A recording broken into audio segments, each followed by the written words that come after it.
Bonjour à tous et bienvenue sur votre horoscope pour l'année 2024.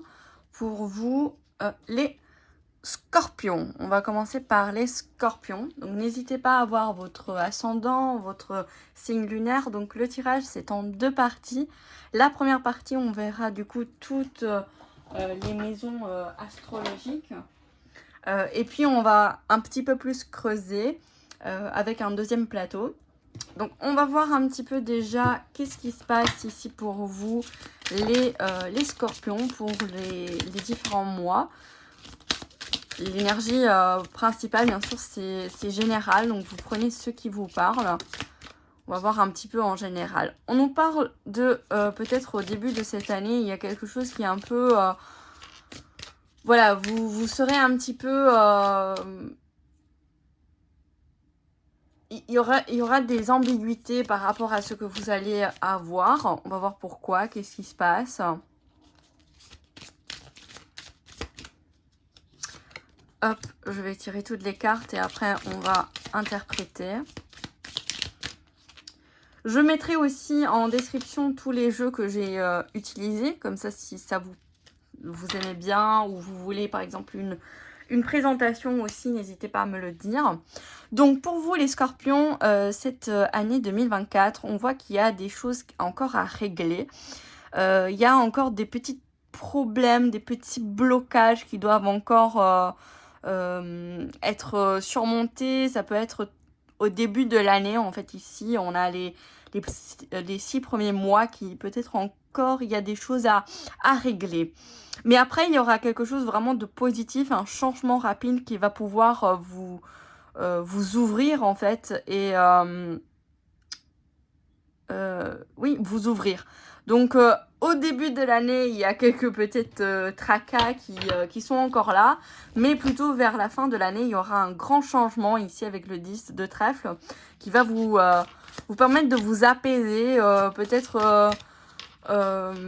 oui, voilà, avec le valet de cœur, on parle de gentillesse, de courtoisie, mais ça peut être peut-être que en début d'année, vous avez peut-être des difficultés au niveau relationnel et que tout d'un coup, après, il y a des choses qui vont s'apaiser. Je ressens plutôt comme ça. On va voir avec les différentes maisons. Donc, on commence avec la maison 1, celle qui vous représente, hein, qui vous êtes. On va voir un petit peu. On nous parle de la roue. Donc, il y aura quand même un gros changement ici par rapport à qui vous êtes. Ça peut être peut-être un travail personnel que vous avez fait ou une libération karmique que vous êtes en train de vivre pendant cette nouvelle année.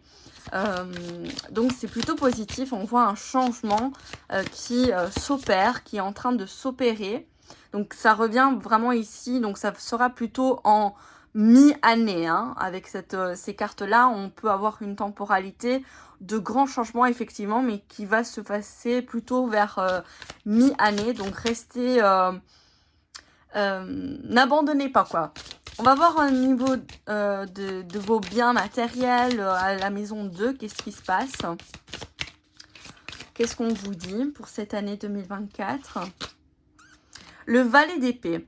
Donc pour moi ici, j'ai l'impression qu'on vous dit d'être un peu plus peut-être d'avoir une nouvelle perspective par rapport à ce que vous possédez, de voir les choses autrement. Ça peut aussi nous parler de nouvelles stratégies peut-être pour un nouveaux achats, vous voyez, immobilier, mais de rester du coup posé, de ne pas être impulsif, de vraiment peser le pour et le contre, être stratégique, voilà. Être stratégique pour vos achats, pour vos biens et tout ça. On va voir au niveau de la communication, tout ça avec la maison 3, qu'est-ce qui se passe pour vous. En tout cas, je suis contente de vous retrouver ici. Je sais, j'ai été absente, mais je reprends. Sachez que vous pouvez aussi retrouver vos tirages astrologiques sur TikTok. Je vous mettrai tout en lien. Alors, au niveau de la communication, on voit qu'il y a beaucoup de collaborations qui vont être faites. Ça peut être vraiment soit au niveau professionnel qu'au niveau personnel. On voit quand même qu'il y a une collaboration, il y a vraiment des projets qui se mettent en place et que vous allez vraiment beaucoup communiquer cette année pour pouvoir trouver peut-être des compromis ou trouver voilà une bonne stratégie. D'où le fait de ne pas être impulsif, mais vraiment être stratège. Maison 4, donc la famille, qu'est-ce qu'on nous dit? On nous dit le roi de coupe, donc vraiment il y a une stabilité de l'amour, oui, de stabilité dans la famille. Donc voilà, s'il y a eu des soucis en 2023, les choses vont se régler en 2024.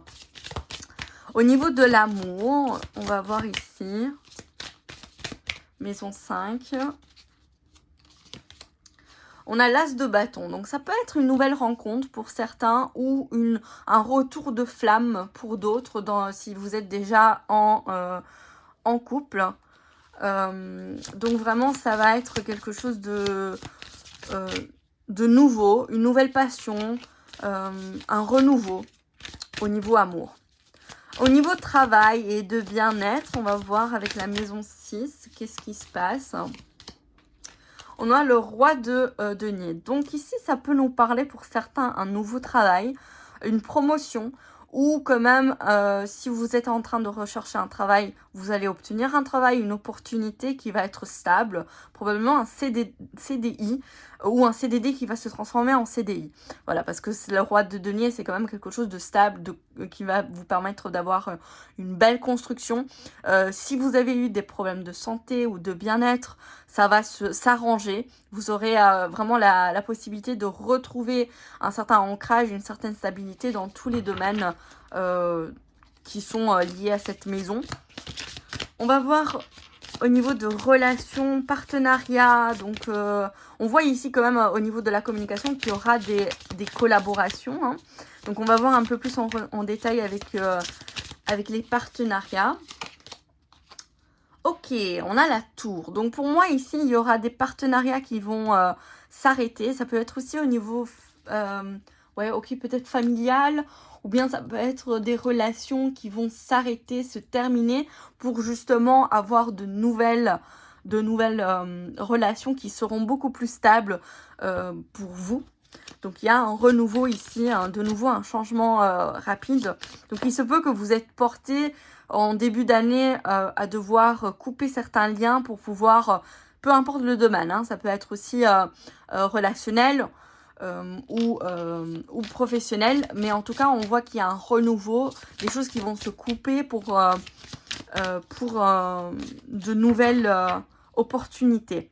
On va voir au niveau de votre transformation, qu'est-ce qu'on a? On a la justice, maison 8. Donc, on nous parle ici de retrouver un équilibre avec vous-même, de retrouver vraiment une certaine justice, d'être aussi en lien avec vous-même, d'où peut-être, peut-être le fait de devoir couper certains liens qui ne vous conviennent plus pour pouvoir retrouver un équilibre. D'accord? On va voir au niveau spiritualité, au niveau de votre religion, peu importe laquelle est la vôtre. On a le 3 de bâton. Donc ici, pour moi, il y a une ouverture, un renouveau. Peut-être, voilà, vous allez faire de nouvelles connaissances sur vous-même. Je vous rappelle quand même, on avait la roue de la fortune ici dans la carte du soi. Donc, il y a des changements qui s'opèrent.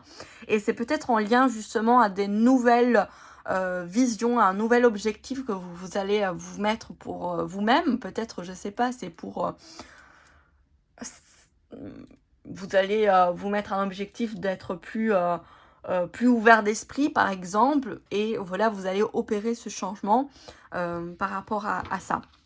Ou ça peut être, pourquoi pas, vous êtes intéressé à l'hindouisme, par exemple, et du coup, vous allez mettre en place une étude de cette nouvelle religion, de cette nouvelle spiritualité qui va opérer du coup sur un changement sur vous. Au niveau de votre carrière, relation, réalisation de vous-même, donc maison 10,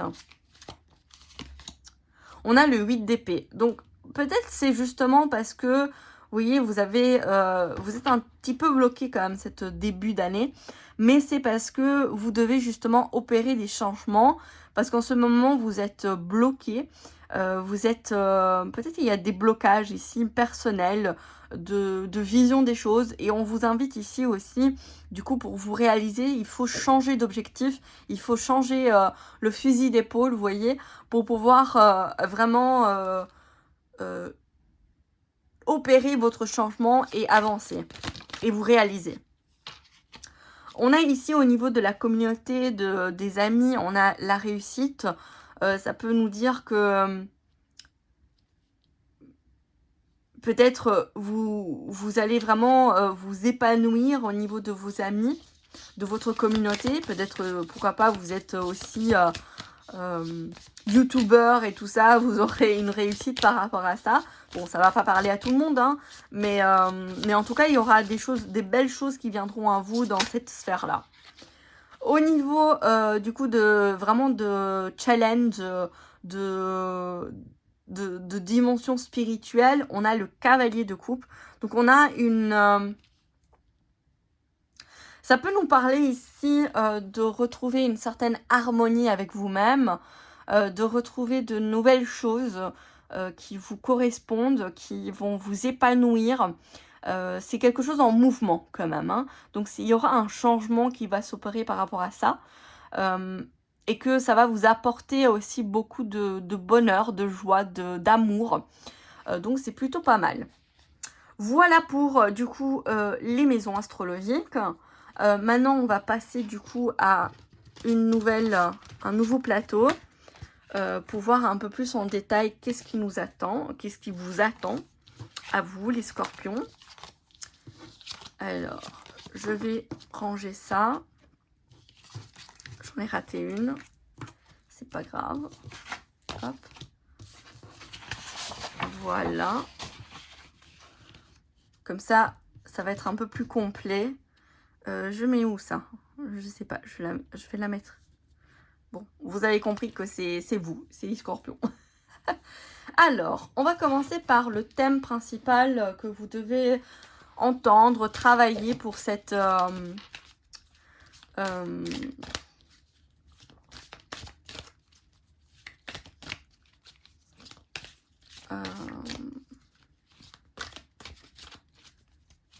pour cette année.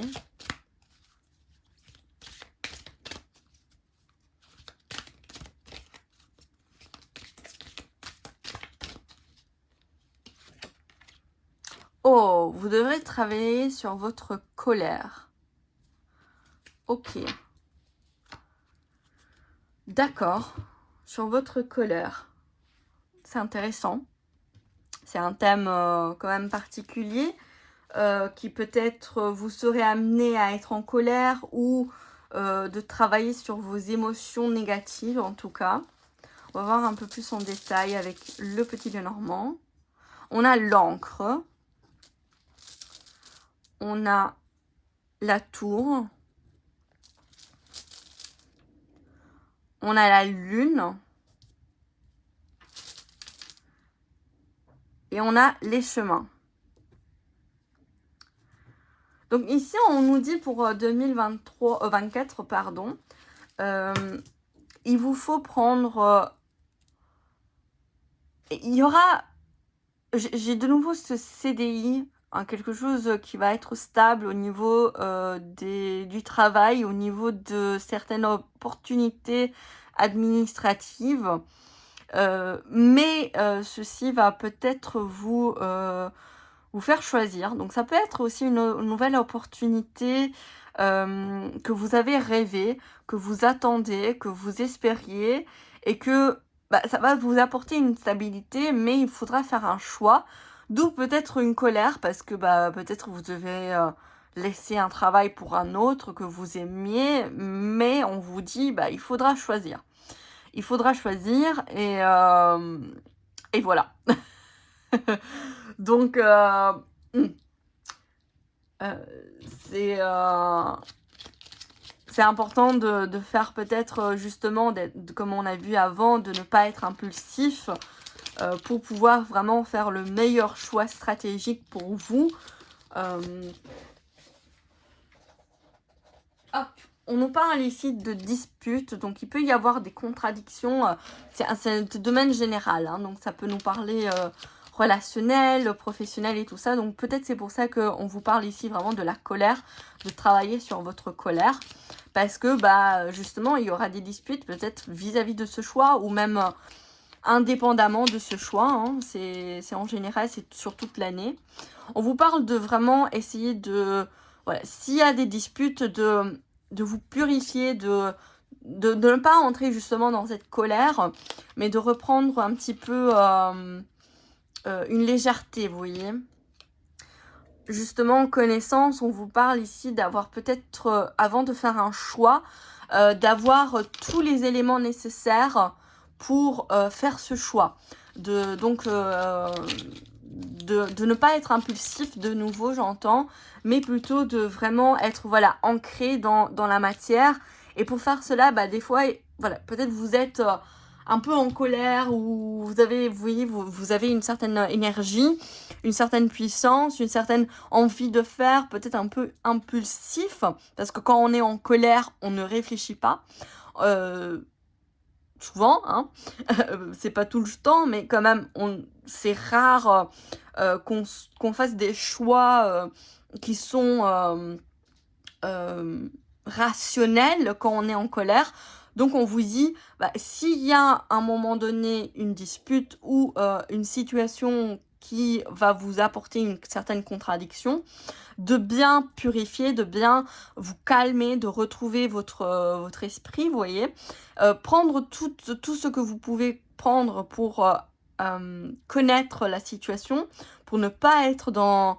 ça peut être un lien avec un choix de travail, mais ça peut être aussi plutôt relationnel, où il faudra faire un choix et que bah, il faudra prendre connaissance. D'où aussi la lune. La lune, c'est quand même, on a des éléments qu'on ne connaît pas. Il y a peut-être des choses qui sont cachées et que bah, il faudra prendre connaissance pour pouvoir faire le meilleur choix pour vous. Donc on vous parle vraiment d'être dans un ancrage, d'être vraiment oui, ancré pour pouvoir faire ce choix le meilleur, au meilleur de ce que vous pouvez au niveau émotionnel. Donc ne pas être dans l'impulsivité. Voilà, j'espère que c'est clair. On va voir avec le tarot aussi qu'est-ce qui se passe.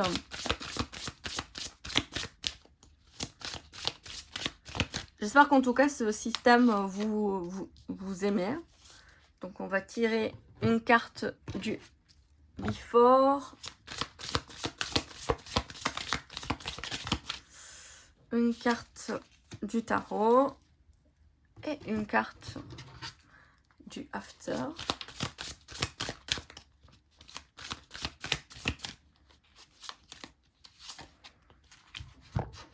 Alors, qu'est-ce qu'on en parle? Vous voyez, il y a la lune. Donc, il y a des choses de nouveau, que vous ne connaissez pas ou que vous rêvez et qu'on vous dit ici voilà, d'être à l'écoute de votre intuition parce que voilà, vous ne connaissez pas tout, d'où le fait de prendre connaissance de certaines choses.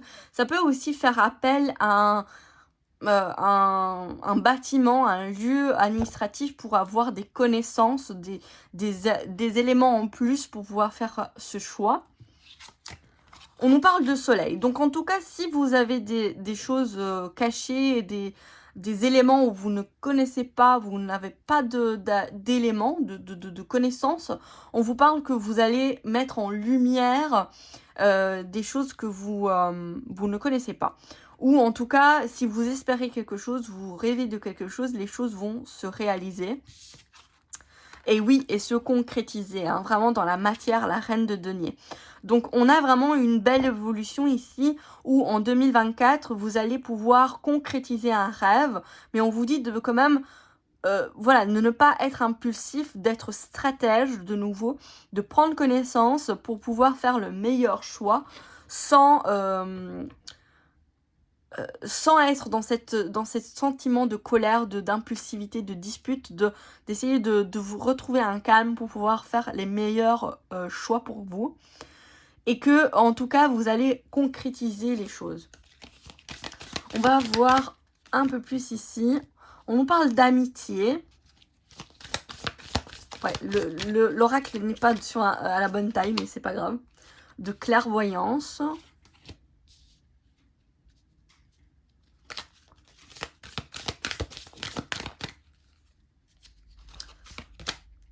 De temps. Ok. Et on va voir aussi de l'autre côté. Élaboration. Influence. J'avais envie d'utiliser cet oracle, donc voilà. Inconstance. Ok.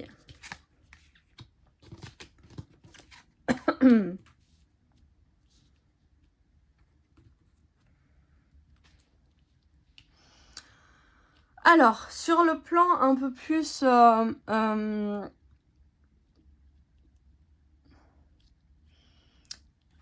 yin, vous voyez, féminin, masculin, ok, ressenti. On nous parle ici d'amitié, donc il se peut qu'il y a des collaborations, comme on a vu dans l'autre partie, de collaboration, d'aide, de soutien qui vont vous aider justement à éclairer certaines choses, qui vont pouvoir éclairer ce que vous n'avez pas compris ou que vous n'avez pas assez de connaissances. Donc, il se peut qu'ici, demander de l'aide, ici, ça peut être un ami qui travaille dans un bâtiment, vous voyez, je sais pas, administratif, donc de faire appel à cette amitié pour vous donner des éléments pour mieux comprendre. Ou bien ça peut être, par exemple, vous avez une opportunité de job, vous connaissez quelqu'un qui fait ce job, pourquoi pas ne pas lui demander pour clarifier si c'est quelque chose qui vous convient. En tout cas, on parle ici de temps. Donc des choses qui vont prendre du temps. On a vu dans l'autre tirage, on a vu qu'au début de l'année, ça va être un peu compliqué pour vous. Il y aura des petits blocages et que c'est plutôt vers la fin de l'année, les choses vont se débloquer. Donc on vous reparle ici de temps. Au niveau concret, qu'est-ce qui se passe? C'est que il faudra vraiment se mettre au travail, d'accord? Moi ici, j'ai l'impression qu'on vous dit faites attention à certaines influences de personnes qui, donc de nouveau, être en élaboration, être analysé, analytique, vous voyez, de ne pas être dans l'impulsivité, de prendre le temps de voir, ok, est-ce que cette personne ou cette situation me met dans un bon, une belle émotion, un bel état, donc si cette situation ou une personne vous influence négativement, de peut-être couper certains liens. On avait vu quand même dans les partenariats, il y avait la tour. Donc il y avait vraiment cette idée de casser certaines relations parce qu'elles ne vous apportaient pas ce que vous cherchiez et n'étaient pas alignés à vous. Donc de peut-être faire attention à ce qui n'est pas constant parce que ce qui n'est pas stable, ce qui n'est pas... ou des personnes que vous pouvez pas avoir confiance, de peut-être voilà prendre le temps d'analyser ça, éventuellement de couper si c'est nécessaire, ou du moins de faire la part des choses, vous voyez. Si vous savez qu'une personne n'est pas digne, entre guillemets, de confiance par rapport à certaines choses, ne lui demandez pas de l'aide, vous voyez. C'est logique, non? Donc voilà, de faire preuve de discernement aussi dans votre relation ou vis-à-vis de qui vous allez vous vous associer, avec qui vous allez demander de l'aide. Donc toujours faire attention quand même à ce sentiment de colère. Si cette personne est inconstante et tout ça, ça peut vous provoquer ce sentiment de colère. Du coup, faites attention. Si il y a ce sentiment de colère, peut-être c'est que c'est pas la bonne personne pour vous aider en ce moment, parce que c'est pas... ce n'est pas dans ses compétences peut-être aussi. Ça peut être aussi une relation toxique qu'il faudra peut-être couper. Vous voyez, on a quand même ici la dispute. Hein. Donc pour moi, c'est quand même plutôt relationnel ou au niveau du travail hein, aussi. Donc voilà, j'espère que ce tirage vous aura parlé. N'hésitez pas à me le dire en commentaire. N'hésitez pas à aller voir du coup sur TikTok pour des tirages plus hebdomadaires, plus quotidiens. Donc ici, ça va être plutôt un tirage long. Donc voilà, j'espère que ça vous parle et je vous dis à bientôt pour d'autres vidéos. Bisous!